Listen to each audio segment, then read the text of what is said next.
आर्थिक संकट के बीच श्रीलंका ने भी रूस से तेल खरीदा है।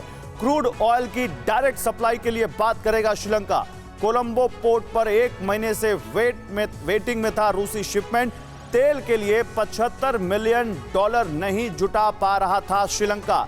लंबा इंतजार के बाद श्रीलंका ने रूसी तेल की डिलीवरी ले ली है। श्रीलंका इस वक्त एक बड़े आर्थिक संकट से गुजर रहा है। वहां तेल के दाम बहुत बढ़ा दिए गए हैं। लोगों को कहा गया है कि वर्क फ्रॉम होम करें, उनके पास पैसे चुकाने के लिए नहीं है ताकि वो विदेशों से तेल खरीद सकें। और ये जो बताता है कि रूस इस वक्त क्योंकि सस्ता तेल दे रहा है देश में। अंशु जी, आपके पास दोबारा आऊंगा। अभी देखिए, अभी खबर है कि भारत ने भी बहुत ज्यादा तेल खरीदा है रूस से। खबर यह भी है कि अब पाकिस्तान, श्रीलंका जैसे देश भी रूस से तेल खरीद रहे हैं। तो फिर ये जो वेस्टर्न कंट्रीज के सैंक्शन थे, जो ये यूरोपियन कंट्रीज ने इतना सैंक्शन लगा दिया कि इनसे ऑयल नहीं खरीदेंगे, एनर्जी नहीं खरीदेंगे, उसका कोई फर्क रूस पर पड़ता दिख रहा है?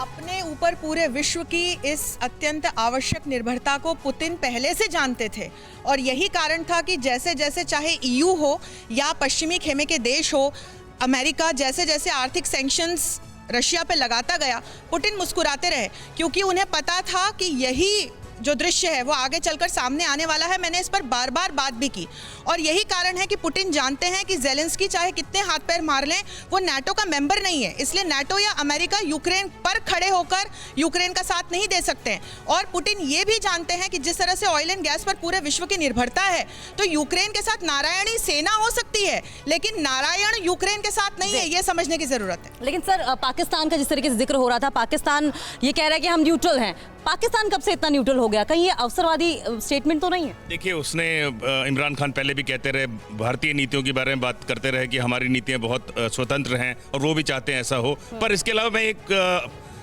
पक्ष रखना चाहता हूं इस तेल को लेकर के। रशिया से तेल हमारे इस इलाके में लाना थोड़ा मुश्किल है, इतनी बड़ी क्वांटिटी के अंदर, क्योंकि दूरी बहुत ज़्यादा है।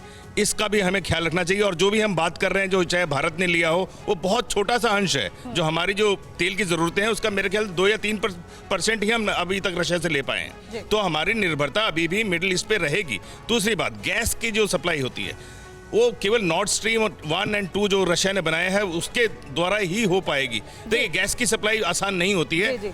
परवाह देश की, सोमवार से शुक्रवार रात 10 बजे TV9 भारतवर्ष पर।